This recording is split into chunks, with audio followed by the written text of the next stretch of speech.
날씨가 참 무더운데도 백일홍은 정말 아주 매력적입니다. 아주 예쁘게 피어 있네요. 여름에 뭐 아주 대표적인 꽃 아닙니까? 아무리 더워도 끄떡없다니까요. 요 며칠은 제가 운이 좋은 것 같습니다. 이 정자를 한 2번 얻어 쓰는 건데 항상 어르신들이 쉬어 계시는 곳이거든요. 날씨가 너무 더운 탓에 나와 계시질 않네요. 그래도 언제든지 나와 계실 준비는 돼 있으신 것 같아요. 이 수건이, 머리에 베는 수건이 한 2개 정도는 놓여 있습니다. 이 어르신들 얘기를 하니까 그러는데 참 그리움이라는 게 그래요. 한참 젊을 때는 몰랐는데 이제는 그리움이 이렇게 묻어 나오잖아요. 그러면 한참 머물러 있다 가더라고요. 그냥 나이가 좀 들어가기 때문에 그러는가 봐요. 엄마에 대한 그리움도 그렇고 아버지에 대한 그리움도 그렇고 항상 이 마음속에는 지니고 있었겠죠. 근데 이제 젊었을 때는 몰랐는데 이제는 나이가 좀 들었다고 그래도 이렇게 가끔씩은 묻어 나오네요. 우리 70년대 그때야 뭐 아버지에 대한 그리움이 그렇게 있었나요? 아버지에 대한 그리움은 제가 이제 내 그리움은 아니지만 대표적으로 그랬어요. 건하게 막걸리 한잔 하시고 고등어나 이런 거를 생선 한 마리 정도 새끼줄에 이렇게 매달고 이렇게 저벅 골목길을 비틀비틀거리시면서 콧노래 부르시면서 오시는 그게 아버지의 모습이 보통 보편적인 아버지의 모습이었습니다. 70년대에 엄마의 모습은요 그렇게 달았어요. 엄마는 정말 사랑이 묻어났습니다. 사랑이 묻어나는 것은 엄마를 따라갈 수가 없는 거죠. 우리가 길에서 누구한테 맞고 집에 들어와 봐요.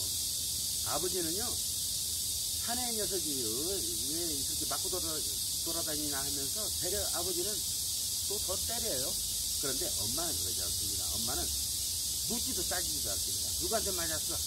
내 손을 확 붙잡고 뛰어나갑니다. 어느 놈이 내 아들 때렸냐 하면서 뛰어나가는 거예요. 그게 엄마의 사랑입니다. 자잘못은 따지지도 않아요. 제가 오늘 이런 얘기 하는 것은요, 어제 고기를 한번 먹을 기회가 있었는데 이 불에 굽는 것이 좀 날씨가 더워서 좀 불편할 것 같더라고요. 그래서 아웃백을 한번 찾아갔습니다.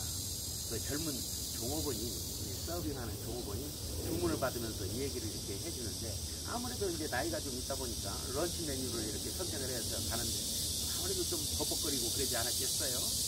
그리고 이제 젊은 친구는 이제 주문을 받고 갔는데 그 모습을 옆에 앉아서 식사하던 젊은 아주머니가 보고 계셨던 거예요. 그래서 저한테 살짝 오더니 그래요. 빵은 달라면 더 주거든요. 음료수도 무한리필이에요. 그리고 갈 때 커피 드시고 싶은 이 얘기하면 커피도 줍니다.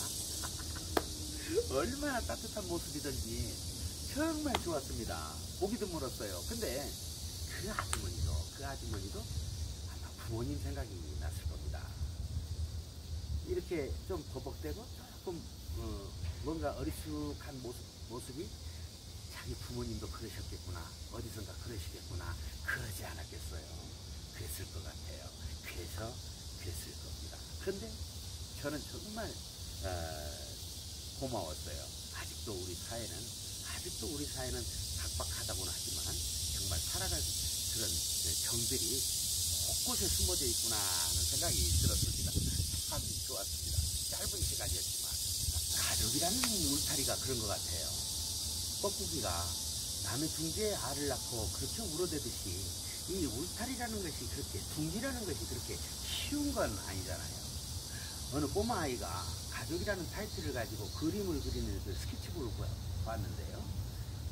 아빠의 얼굴이 없더라고요. 아빠의 모습에도 아빠의 얼굴이 없는 거예요. 그걸 봤거든요. 그 꼬마 아이의 마음속에는 아빠의 얼굴이 보이지 않는 거예요. 비단 그 꼬마의 마음뿐이었을까요?